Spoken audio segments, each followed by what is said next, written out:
성도 여러분 안녕하십니까? 네, 행복하고 또 화창한 안식일입니다. 오늘 아침에 나올 때 좀 많이 쌀쌀하셨죠? 우리가 처음 이 마스크를 쓸 때 쌀쌀했는데 다시 계절이 2번이나 바뀌고 있습니다. 이렇게 길어질 줄 몰랐죠. 오늘 먼저 기쁜 소식 하나를 또 전하면서 시작하고자 합니다. 어제도 말씀드렸는데 우리 어린이부 6학년 정현진 군 그리고 함소연 양 두 사람이 초등학교 6학년에 벌써 입시를 경험했습니다. 한국삼육 중학교 입학 시험에 당당히 합격하였습니다. 우리 박수 한번 쳐줄까요? 수고 많았습니다. 우리 친구들도 물론 공부 열심히 했지만 부모님들도 아주 난리였습니다. 아주 고생 많으셨고요. 한번 또 뒤풀이를 좀 잘 하셔야 될 것 같습니다. 오늘 기쁜 소식과 더불어서 또 안타까운 소식도 하나 알려드리자면 우리 서중환 앞에 가산 외국인 선교교회에 김종근 목사님이 계신데요. 연세는 많으신데 저하고 목회를 같이 나오셨어요. 먼저 개신교회에서 목회를 좀 하시다가 다시 신학을 공부하시고 그리고 목회를 나오실 때 이제 저하고 목회 동기로 나오셨어요. 그런데 이분이 이제 몸이 좀 편찮으셔가지고 중간에 암 수술을 한번 하셨습니다. 근데 그때도 조금 늦어가지고 일단 열었는데 다 제거를 하지 못했었던 것 같아요. 그래서 몇 센치 남겨둔 그것이 다시 재발을 했고 지금 5년 지난 지금 이 시점에서 좀 악화가 돼서 상태가 지금 많이 좋지 않은 그런 상황에 있습니다. 이 치료가 잘 될지조차도 지금 사실은 걱정스러운 상황인데요. 여러분 함께 기도해 주시면 감사하겠습니다. 가산 외국인 선교교회입니다. 거기에 김종근 목사님 위해서 여러분 기도하실 때마다 함께 기도해 주시면 감사하겠습니다. 네. 오늘 설교의 제목은 이 눈에 아무 증거 아니 보여도입니다. 이 눈에 아무 증거 아니 보여도. 찬미가의 가사죠. 제목이죠. 오늘 다 같이 말씀을 읽겠습니다. 시작. 하나님의 사람의 사환이 일찍이 일어나서 나가보니 군사와 말과 병거가 성읍을 에워쌌는지라. 그의 사환이 엘리사에게 말하되 내 주여 우리가 어찌하리이까 하니 대답하되 두려워하지 말라. 우리와 함께한 자가 그들과 함께한 자보다 많으니라 하고 기도하여 이르되 여호와여 원하건대 그의 눈을 열어서 보게 하옵소서 하니 여호와께서 그 청년의 눈을 여심해 그가 보니 불말과 불병거가 산에 가득하여 엘리사를 불렀더라. 아멘. 여기저기 들어보면 다들 도끼인 개낀으로 사는 것 같습니다만 저희 부부도 이 관계가 이제 벼랑 끝에 섰구나 라고 느낀 때가 있었습니다. 이 문제를 둘의 힘만으로는 도저히 해결하기 어렵겠다라고 판단한 저희는 마지막으로 상담을 받아보자고 결정하고 지금 연합회 가정봉사부장으로 계신 안재순 당시 원장님, 지금 이제 부장님이신데 그분을 찾아갔습니다. 그때 인상 깊었던 솔루션이 있었어요. 잊히지를 않는데요. 저희 부부더러 일어나 보라고 하더니 등을 맞대고 서보라고 하는 것이었습니다. 그리고 서로 보이는 것을 말하라고 하는 거였어요. 저희 부부에게 당연히 서로가 반대편을 보고 있으니 제게 보이는 것은 아내에게 보이지 않고 아내에게 보이는 것은 제게 보이지 않았습니다. 서로 다른 것을 얘기하고 있었어요. 한 공간 안에 서 있었지만 서로 전혀 다른 것을 보고 있었습니다. 서로 다 보는 것이 다르니 서로가 집중하는 것도 다를 수밖에 없겠죠. 우리는 서로가 보지 못하는 것을 서로에게 따지고 있었던 것입니다. 문제가 일어날 수밖에 없죠. 간단하게 정리해서 세계를 인식하는 관점, 세상을 보는 눈, 이것을 세계관이라고 말할 수 있겠습니다. 사전적인 정의는 또 여러 정의들이 있겠습니다만 그저 간단하게 얘기하면 이렇게 얘기할 수 있습니다. 세계를 내가 어떻게 인식하는가, 보면서 나는 어떤 인식을 갖는가예요. 이게 다 다르다는 거예요. 그리고 세상을 보는 눈, 이것이 전부 다 다른 것이죠. 같은 공간 안에 있어도 같은 것을 보아도 전혀 다르게 보고 다른 것을 느낄 수 있다는 것입니다. 타고난 성향과 학습된 경향, 가정, 환경과 성장 과정 등 어느 것 하나도 같은 것이 없는 두 사람의 세상을 보는 눈. 당연히 세계를 인식하는 관점이 다를 수밖에 없는 것이죠. 그렇게 서로가 가진 관점의 차이를 보는 관점이 달라지게 되자 서툴지만 서로를 이해하는 소통이 시작되었고, 그렇게 저희는 그 큰 고비를 넘겼습니다. 아시겠지만은 그거 하나 넘겼다고 또 다음 고비가 오지 말라는 법은 없습니다. 그렇지만 중요한 건 그 고비들을 잘 넘어가는 경험이라고 생각합니다.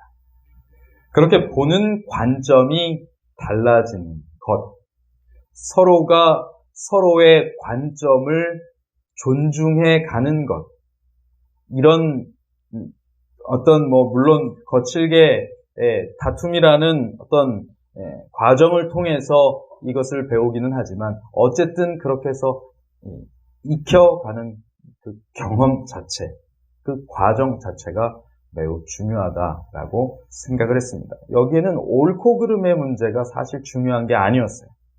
옳고 그름이 문제가 없는 것은 아니지만 그것이 1번 이슈가 아닌 게 인생 살아보니까 너무 많아요.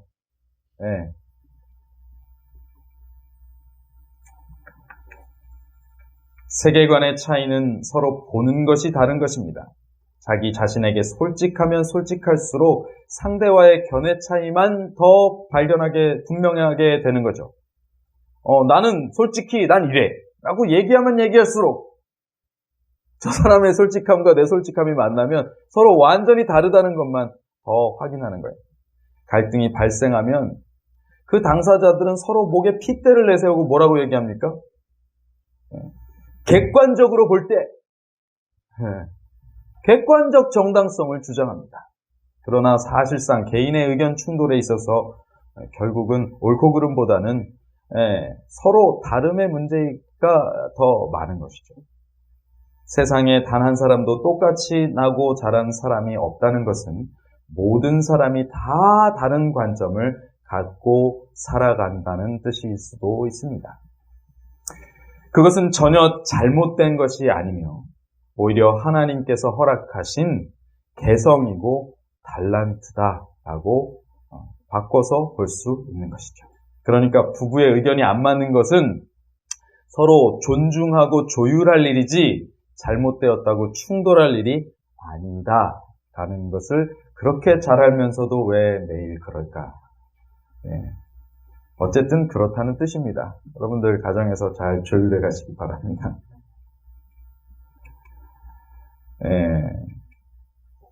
이 말씀 함께 보겠습니다. 시작. 어리석은 자는 그 마음에 이르기를 하나님이 없다 하도다. 그들은 부패하며 가증한 악을 행하며 선을 행하는 자가 없도다.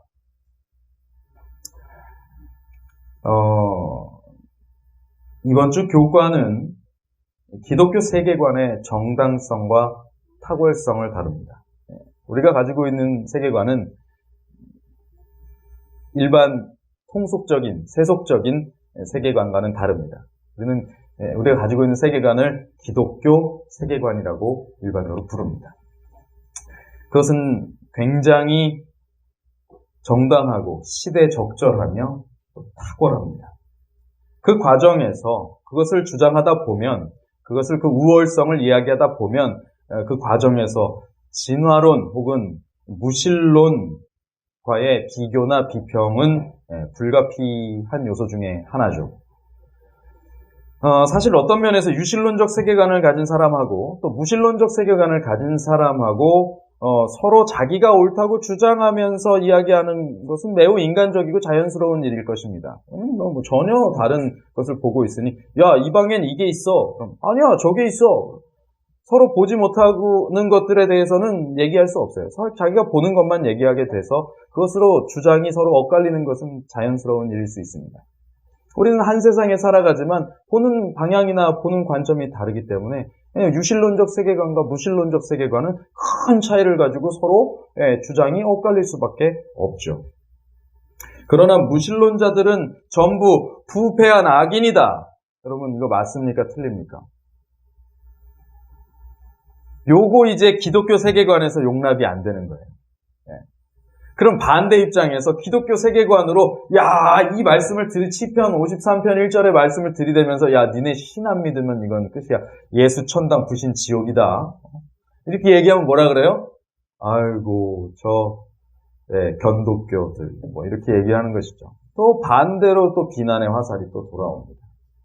그리고 요즘처럼 뭐 교회가 괜히 이슈화돼가지고 코로나나 이런 것들의 어떤 슈퍼 전파자로서의 역할을 막 하는 그런 시점만 되면 이제 완전히 뭐 코너로 몰아붙여서 카운터를 날릴 준비를 하죠. 세계관의 차이를 염두하고 본다면 사실 이 무신론자들에 대한 주장 역시도 존중할 일이라는 것입니다. 한 가정에서도 이런 경우가 있나요?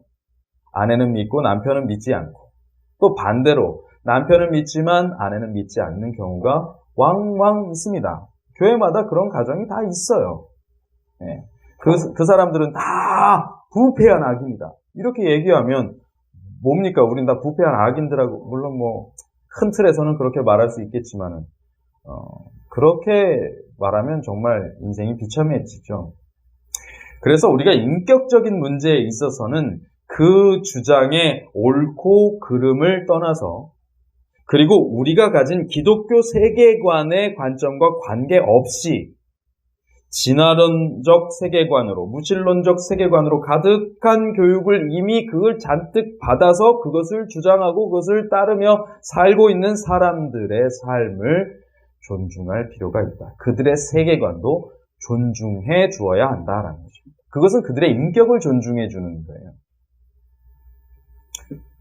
여러분, 목사님, 그러면 그거는 너무 또 위험한 일 아닐까요? 우리가 그걸 인정하는 동안 우리도 거기 휩쓸리고 섞일 수가 있잖아요. 여러분, 이 부분에서 그들을 존중하는 것과 그 사람들을 존중하는 것과 그들의 의견을 내가 받아들이는 것은 조금 별개의 문제로 보셔야 됩니다. 여러분, 남편으로서 아내로서 살면서 서로의 의견 다 이해가 되나요? 이해가 돼서 사시나요? 아니에요. 그냥 인정하는 것입니다. 그 사람이 그렇다고 하니까. 그들의 감정과 그들의 인격을 존중해 주는 거죠. 그들이 그렇게 생각한다면 그래, 내가 양보해 주는 것입니다. 서로 그렇게 하면서 더불어 살 수 있게 되는 거죠. 우리 세상에 그 사람들 다 없애고 살 수 있을까요? 무신론자들 다 없어져야 될까요? 그 사람들 없어지고 나면 우리가 또 제대로 우리 세상에 돌아가지 않습니다. 우리가 그런 걸 원하는 게 아니에요. 저들은 오히려 이제 어떤 면에서 선교적으로 본다면 우리가 저들의 의견을 존중해 줄 때 반대로 우리의 기독교적 세계관도 존중을 받고 저들과의 소통이 시작될 수 있다라는 것입니다. 실제로 보면 우리가 저들이라고 말하는 사람들이 사실 가깝게 보면 우리 형제들이고 친척들 아니에요? 우리 가족들이에요. 가까운 데 있는 사람들 중에는.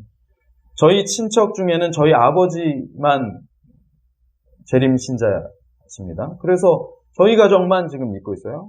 저희가 대가족으로 모여서 명절 때마다 제사 지내고 이랬어요. 그럼 저희는 옆에서 이렇게 서가지고 그걸 보곤 했습니다. 절은 하면 안 된다고 하니까. 그러나 다 같이 모여서 그 한 공간 안에 있곤 했어요. 우리 풍속이 이렇습니다.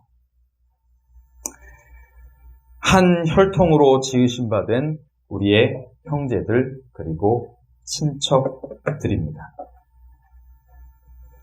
좀 보겠습니다. 제사상에서 절은 하지 않아도 그 모임에 참여해서 소통하고 또 정담을 나눌 수 있는 그런 사이는 되어야 한다는 것이죠. 세계관의 차이가 많이 있습니다. 그럼 이것을 어떻게 해결해 가야 될까요? 성경 속에서 세계관의 차이가 일어나는 장면이 있습니다. 한번 볼까요? 시작. 두려워하지 말라. 우리와 함께한 자가 그들과 함께한 자보다 많으니라. 아람 왕은 화가 많이 났습니다. 뭘 계획하고 도모할 때마다 이스라엘 왕이 거기에 탁탁 미리 우리 작전이 다 된 것처럼 그냥 정확하게 길목을 틀어막고 오히려 역습을 하는데 이건 도저히 당해낼 수가 없는 것입니다. 파고 들어갈 틈이 없어요.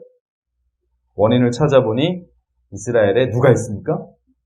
선지자 엘리사가 있었어요. 이 엘리사가 문제였던 거죠. 그래서 아람 왕은 말과 병거와 많은 군사를 보내서 선지자가 있는 성읍 도단을 완전히 에워쌉니다. 에워싸니까 난리가 났어요. 성읍 전체가 포위됩니다. 완벽한 아다리 단수였습니다. 아시죠? 바둑에서 이렇게 다 가둬놓고 마지막 한 수만 딱 넣으면 그 안에 걸 따먹는 거예요. 그 알을. 그 시점입니다. 이스라엘 왕을 치려고 할 때는 선지자가 막아주었죠. 그런데 선지자를 치려고 하는 순간에는 어떻게 하면 될까요? 이스라엘 왕이 대처를 할 수가 없었어요. 그러니까 선지자만 딱 잡으면 끝난 겁니다. 근데 과연 그랬을까요?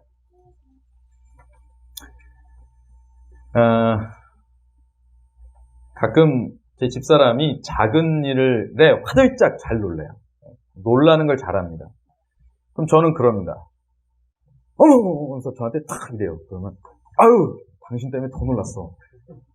아니 그게 뭘 그렇게 놀랄 일인가. 이렇게 얘기합니다. 근데 같은 것을 보고도 저는 무덤덤한데 이 사람은 깜짝깜짝 놀라요. 참 다르게 반응하죠. 아람 왕의 군대가 성읍을 에워쌌어요. 선지자 사화는 아이고 큰일 났어요 하는데 선지자는 덤덤하게 있는 것입니다. 전혀 두려워하지 않는 것입니다. 이게 연기인가 하고 가만히 봐도 연기하는 사람은 표정은 가만히 있는데 손은 달달달달달달 다리가 달달달달 떨려야 되는데 그러지 않아요. 정말 멀쩡한 것입니다. 도대체 뭐지? 저 사람이 정신이 나갔나? 같은 상황, 다른 감정. 이 둘의 차이는 무엇이었을까요? 선지자는 정확히 그 문제를 파악하고 해결을 위해 기도합니다. 그때 한 기도가 뭐예요? 그의 눈을 열어서 보게 하옵소서. 그러자 젊은 사환의 눈에도 엘리사가 보고 있는 것이 보이기 시작했습니다. 엘리사의 관점으로 세상을 보게 된 것입니다. 관점이 바뀌자 그의 눈에 전혀 다른 것이 보이기 시작했어요. 더 여기를 이 도단을 가득 에워싼 이 아람의 군대보다 더 많은 숫자의 불말과 불병거가 그들 주변을 둘러싸고 지키고 있었던 것입니다. 자, 그럼 오늘날 현실에서의 그 세계관의 차이를 좀 더 다뤄보겠습니다. 무신론자에게 무지개는 어떤 의미일까요? 네? 네, 그냥 자연현상이에요. 그렇죠? 자연현상이라고 보는 것입니다. 그러나 하나님의 백성들에게는 무지개는 또한 어떤 의미를 가져요? 약속, 언약, 그것의 증거입니다. 우리는 무지개가 뜰 때마다 야 예쁘다 하면서 동시에 뭐가 같이 돌아가요? 노아 홍수의 스토리가 같이 돌아갑니다. 다시는 물로 멸망하지 않으시겠다. 우리가 요새도 홍수가 있습니까? 홍수가 있어요. 어떤 사람에게는 진짜 인생 전체가 망하는 것이고 때로는 정말 생명을 잃는 경우도 발생하곤 하지만 온 세상이 다 물로 뒤덮여서 멸망하는 일은 있습니까? 없습니까? 단언컨대 결단코 없다라는 것을 우리는 무지개를 볼 때마다 다시 상기할 수 있는 것이죠. 참 신기한 일이에요. 우리는 그걸 보는데 세속은, 통속적인 사람들은 무지개를 보면서 그걸 못 봐요. 믿는 대로 본다는 것이 이런 것인 것 같습니다. 결국 그의 신념이 그가 보는 것들에 대한 정의를 내리는 거예요. 저건 자연현상일 뿐이야 라고 생각하는 사람은 그냥 자연현상이에요. 하나님은 없어 라고 믿는 사람들에겐 자연현상일 뿐이에요. 그런데 하나님은 계셔 라고 믿는 사람들에게 저거는 언약이고 약속의 증거인 것이죠. 믿는 대로 보이는 것입니다. 그래서 소위 과학을 믿는 자들은 그것을 인정하려 들지 않겠지만 실상 이것이 우리 싸움에 걸린 이슈입니다. 우리의 싸움은, 씨름은 뭘 상대하는 게 아니라고요? 혈과 육을 상대하는 게 아닙니다. 실제로 유물론적 세계관을 가지고 물질 세계 안에서 그것을 다투며 그것이 옳으냐 그르냐를 싸우는 것 같지만 실은 그 문제가 아니다 이것입니다. 이것은 신념의 문제예요. 영적인 문제입니다. 믿음의 문제인 것이죠. 저들에게는 과학이, 우리에게는 성경이 객관적으로 보이는 것. 그것을 뭐로 설명할 수 있겠습니까? 그 과학적으로, 객관적으로 보는데, 그 객관적으로 볼 때, 이 말을 그들은 과학적으로 볼 때, 이렇게 얘기합니다. 그 말이 뭐냐면, 바로 가치 중립적으로 볼 때라고 얘기하는 거예요. 그런데 그게 정말 가치 중립적이냐 이것입니다.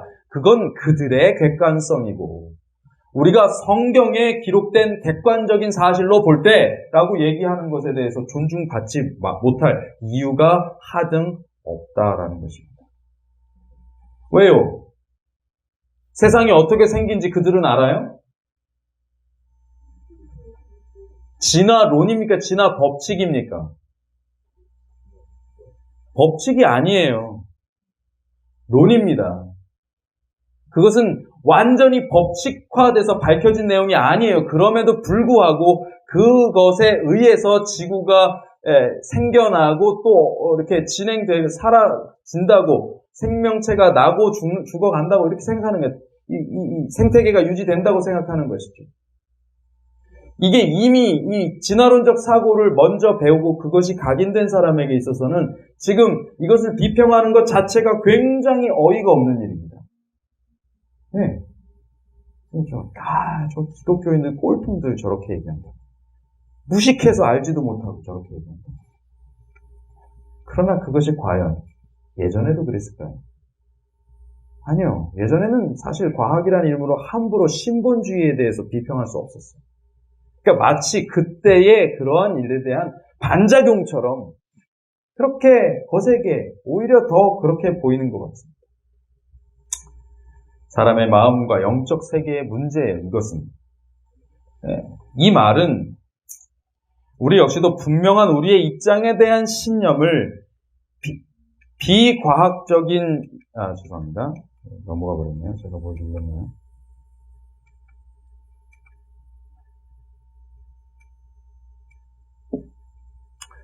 비과학적인 것이다라는 이유로 비현실적인 것으로 간주해서는 안 된다. 그럴 필요가 없다라는 뜻입니다.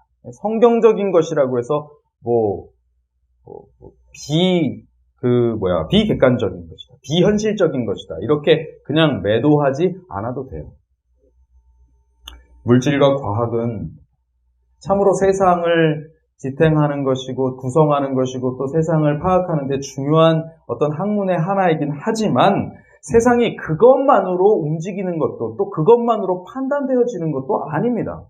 실제로 그것으로 설명할 수 없는 수많은 상황들이 펼쳐지고 있어요.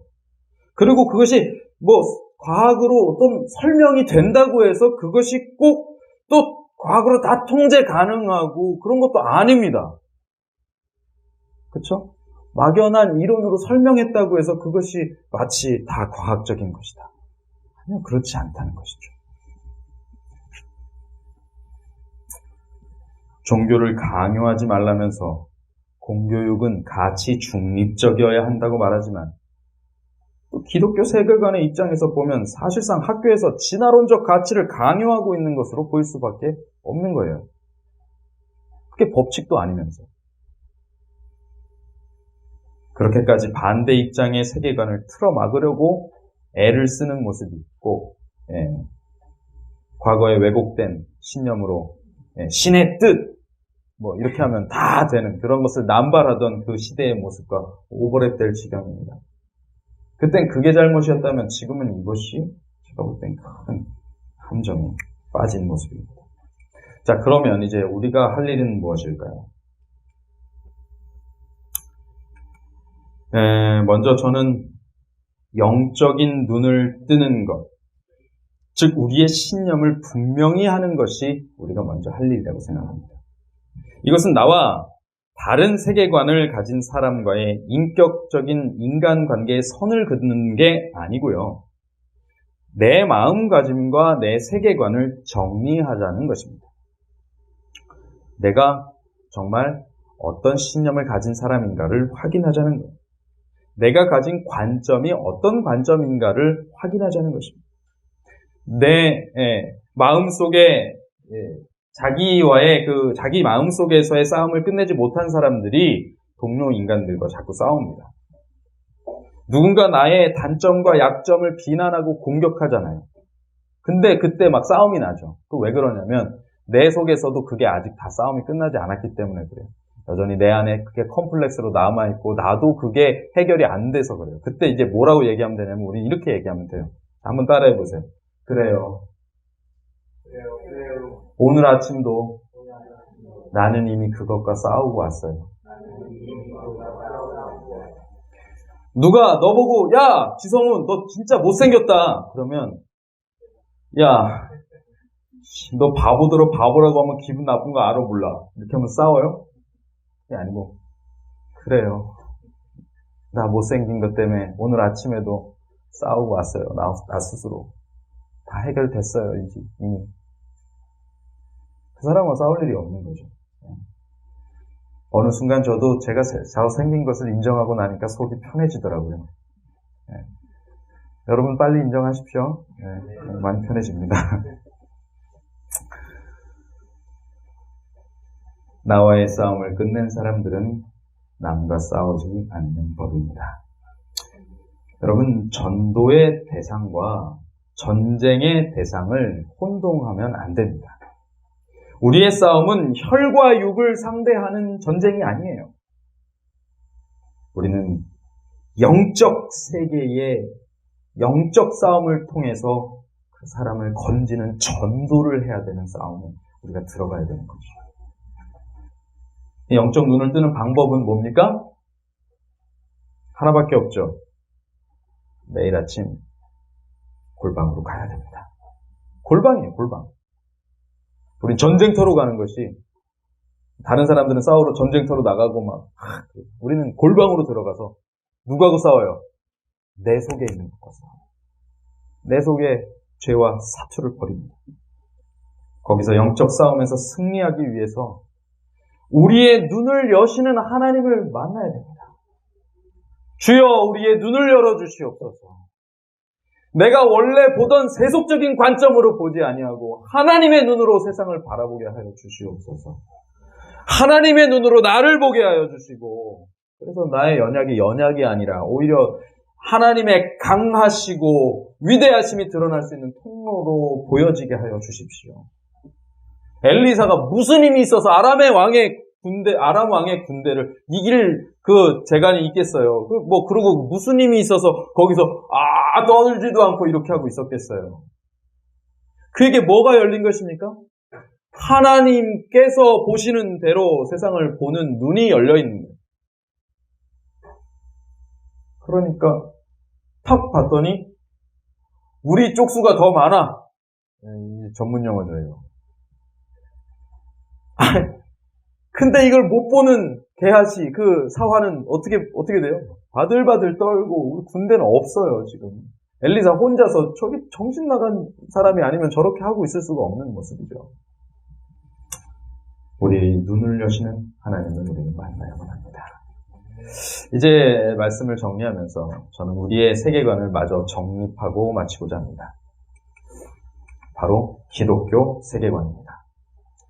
교과 58쪽은 이렇게 얘기합니다. 우리는 태어나서 살려고 버둥거리며 고생하다가 동물의 사체와 다를 것 없는 결말을 맞이한다. 참, 이거 얼마나 인생의 허무함이, 이렇게만 산다. 인생이 진짜 이런 거라니. 얼마나 허무합니까? 복음은 허무한 존재를 완전히 회복시키시는 하나님의 능력입니다. 그리스도의 십자가를 통해 모든 죄인이 본래의 존엄을 되찾을 수 있는 기회가 주어졌습니다. 그런데 이 복음에서 흥미로운 것은 세상을 위해 십자가를 지신 그분이 사실 본래 세상을 지으신 분과 같은 분이라는 거예요. 이게 이퀄입니다. 구속주가 창조주와 같은 분이에요. 창조주가 곧 구속주가 되셨어요. 만물을 지으신 말씀, 그분이 육신이 되셨다는 말씀이 요한복음 1장의 전반부의 내용입니다. 계시록에 나타난 영원한 복음, 하늘과 땅과 그 가운데 모든 것을 만드신 일, 그분, 그 주체는 창조주이실 뿐만 아니라 동시에 구속주이신 것이죠. 우리의 세계관을 그저 유신론적 세계관이다라고 어물쩡 부르지 않고 정확하게 뭐라고 불러요? 기독교 세계관. 이겁니다. 기독교 세계관. 이 기독교 세계관이라고 부르는 것은요, 기독은 그리스도를 한자 음역한 것입니다. 기독교, 그러니까 전에 보니까 대한예수교 장로교하고 대한기독교 장로교하고 막 다투더라고요. 그러니까 대한예수교, 대한기독교 장로회하고 그거 달라요. 예수하고 그리스도하고 싸우는 거예요. 지금 웃긴 일이죠. 기독은 그리스도입니다. 다시 말해서 우리는 어물쩡 유신론적 세계관이라고 말하지 않아요. 분명히 그리스도적, 교적 세계관 이렇게 얘기합니다. 기독교적 세계관. 그분의 초림을 믿고 그분의 재림을 소망하는 우리의 삶. 그것이야말로 그분이 중심이 되는 기독교 세계관이 정립된 삶이다. 이렇게 말할 수 있겠습니다. 그러니까 그분의 초림을 확실히 믿으셔야 돼요. 그리고 그분의 재림을 소망하는 거예요. 요게 이제 우리 기독교 세계관의 중심축입니다. 그분이 어떤 분이라고요? 창조주이시며 곧 구속주이신 분이다. 요게 이제 기독교 세계관의 아주 중심축에 딱 박혀있는 거예요. 그 세계관을 우리에게 허락하신 분이 이제 이렇게 말씀하십니다. 신명기 12장 8절 모세의 음성을 통해서 읽어보겠습니다. 시작. 여기에서는 각기 소견대로 하였거니와 너희가 거기에서는 그렇게 하지 말지니라. 율법에 따른 삶을 너희가 제대로 살지 못해서 여기 이 광야 땅에서는 어쩔 수 없이 그것을 다 준행하면서 살지 못하고 너희들의 옛 습관을 고치지 못한 상태에서 여러 가지의 이런 풍속들이 뒤얽힌 섞인 이런 삶을 살았을지 모르지만 그래서 니네들 생각하는 대로 어긋난 대로 마구잡이로 판단하고 생각했을지 모르지만, 살았을지 모르지만, 거기서는, 거기 어디예요? 약속의 땅, 하나님의 나라에 들어가서는 그렇게 살지 말거라. 새 하늘과 새 땅에 가까이 갈수록 죄로 오염된 본성의 지배 속에서 세계의 시작도 알지 못하여 헤매는 그런 각각의 소견이 아니라 하나님께서 정하신 율법이 우리의 세계관을 구성해야 할 것입니다. 그것이 그 땅에서 필요한 세계관입니다. 괜히 이런저런 말들에 흔들리지 마십시오. 명확한 기독교 세계관을 정립하시고 그것으로 하나님의 정해진 율법의 통치를 받는 세상에 맞게 살아갈 준비를 하셔야 됩니다. 그것이 우리의 세계관이 되도록 자꾸 훈련해야 돼요. 다시 이 지긋지긋한 죄의 삶을 여러분 반복할 수는 없지 않겠습니까? 광활한 우주의 크기에만 압도되고 우주 크죠? 소연아, 우주가 얼마나 크지? 많이 크지, 그렇지? 정답이야. 그 광활한 우주의 크기에만 와 넓다. 어우 그거에 비하면 우리는 얼마나 작은 거야. 라고 말할 뿐 그것을 사랑과 지혜로 지으신 분, 만드신 분, 조성하신 분은 보지 못하는 그런 삶에 우리가 더 이상 머무를 수는 없지 않겠습니까? 그 물질이 있는 그 너머에 계신 그분을 그 물질을 보면서 바라볼 수 있어야 돼요. 우리가 안식일 지키는 거, 안식일 지키는 게 시간 지키려고 지키는 게 아니잖아요. 그 시간에 들어와서 그것을 지으신 이를 만나고 그분과 교제하러 오는 것이잖아요. 우리가 진짜 본질을 붙잡아야죠. 물질을 보면서 물질만 보는 바보 같은 일을 계속 반복하면 안 됩니다. 우리는 그것을 지으신 분을 바라보는 관점을 가져야 돼요.